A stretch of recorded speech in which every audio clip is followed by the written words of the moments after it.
Ang grasya sa Ginoo molihok dili tungod kay masidlakon ang atong mga pulong, kundili tungod kay siya maayo ug maluluy-on.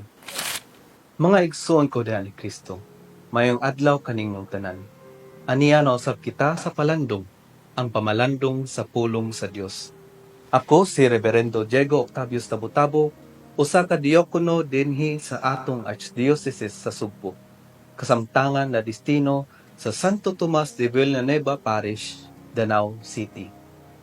Mga igsoon, sa atong ebanghelyo karon, atong madungog ang pahimangno ni Jesus mahitungod sa saktong pag-ampo ug gitudloan gayud kita niya ingna niini pag-ampo. Mga igsoon, ang pag-ampo mao ang atong paagi sa pagigstorya sa Ginoo. Ihulagway nato ang atong mga paglaom, mga pangandoy sa kinabuhi diha kaniya. Mao kini ang dalan sa pagkamadyosnon. Apan kinahanglan buhaton nato kini inubanan sa maayong pagpaubos. Never disregard what is happening to your heart when you pray.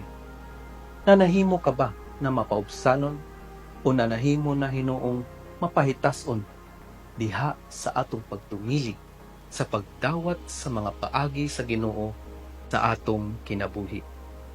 Atong hinumduman, ang grasya sa Ginoo molihok dili tungod kay masidlakon ang atong mga pulong, kundili tungod kay siya maayo ug maluluy-on.